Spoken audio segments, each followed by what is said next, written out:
কোচবিহারে ধৃত বাংলাদেশে সীমান্ত পার করার সময় গ্রেফতার, হাতে নাতে গ্রেফতার। বাংলাদেশে যাওয়ার সময় চেষ্টা করছিল সে এবং সেই সময় গ্রেফতার করা হয়েছে বলে জানা যাচ্ছে।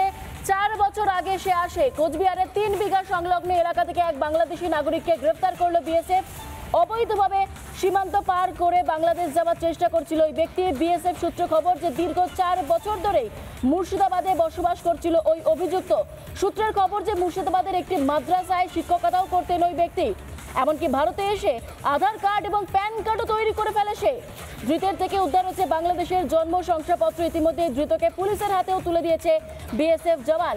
দীর্ঘদিন ধরে মুর্শিদাবাদে বসবাস চলছিল, একটি মাদ্রাসাতেও শিক্ষকতা করতেন ওই ব্যক্তি। কোচবিহারে 3 বিঘা সংলগ্ন এলাকা থেকে গ্রেফতার এক বাংলাদেশি নাগরিককে গ্রেফতার করেছে বিএসএফ।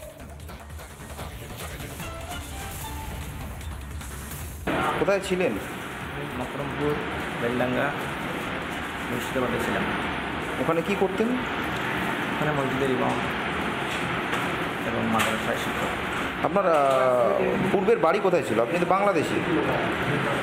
আগে ওখানে ছিলাম, এখন ওখানে কিছু নাই, বাড়ি কিছু নাই, এখন সব ভারতে চলে এসেছি। কীভাবে ভারতে এসেছেন বাংলাদেশ থেকে?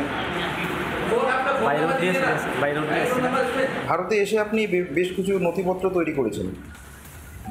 কি কি আছে আপনার? আমার Aadhaar card, PAN card, ration card, voter কার্ডে অ্যাপ্লাই করছে, এখনও বাড়িতে জমি কিনা করে। মুর্শিদাবাদে কে আছে এখন? আমার মা আছে।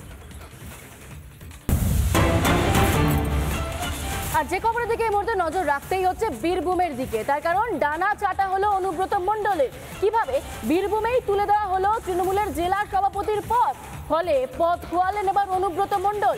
আরও একবার জানাই, বীরভূমে তুলে দেওয়া হলো তৃণমূলের জেলা সভাপতির পদ। বীরভূমে তৃণমূল চালাবে কোর কমিটি। আপাতত লালমাটির জেলায় কোনো জেলা সভাপতি রাখছে না শাসক দল তৃণমূল কংগ্রেস। আরও একবার বলি, ডানা চাটা হলো অনুব্রত মণ্ডলের, খোয়ালেন পদ অনুব্রত মণ্ডল। কি বলছেন স্থানীয় নেতৃত্বরা এই বিষয়ে জানাই একবার। এই বিষয়ে আমি কিছু বলতে পারবো না। সে বিষয়টা আমার থেকে আমরা ভালো বুঝতে পারবেন। অল ইন্ডিয়া তৃণমূল কংগ্রেস পেজে অলরেডি দেখানো হয়ে গেছে যে বীরভূম জেলায় কারা পরিচালনা করবে।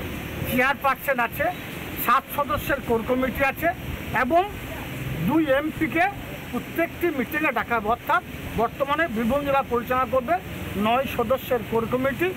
এটা আমি কিছু বলতে পারবো না, কারণ সরিয়ে দেওয়া হয়েছে কি হয়নি এই বিষয়গুলো আমার বক্তব্য নয়, মানে আমি বলতে পারবো না। এটা সর্বোচ্চ নেতৃত্ব যা বলবেন সেটাই। হ্যাঁ, 2 বছর আমাদের যে অনুব্রত অনুপস্থিতিতে কোর কমিটি চালিয়েছে তো, এবং কোর কমিটি খুব ঐক্যবদ্ধভাবে কাজ করেছে এবং আগামী দিনেও কোর কমিটি ঐক্যবদ্ধভাবেই করবে। তৃণমূলের এখানে একজনকে বাদ দিতে পারছে না, বাদ দিয়ে একটা সভাপতি ঘোষণা করতে পারছে না। বীরভূমে তৃণমূলের এরকম করুণ অবস্থা যে তারা তাদের দলের সভাপতি ঘোষণা করতে পারছে না। স্বাভাবিকভাবেই কাউকে বাদ দিলে কেউ আবার মুখ খুলবে, কেউ আবার সত্য কথা বলবে। এই ধরনের ঘটনা চলতে থাকবে। এটা নিয়ে আমরা কোনো চিন্তিত নয়, ব্যথিত। নানা ধরনের কন্টেন্ট দেখার জন্য লাইক করুন, শেয়ার করুন আমাদের ফেসবুক পেজ, সাবস্ক্রাইব করুন আমাদের ইউটিউব চ্যানেল। পাশাপাশি অন্যান্য ব্রেকিং নিউজের জন্য অবশ্যই চোখ রাখুন রিপাবলিক বাংলায়।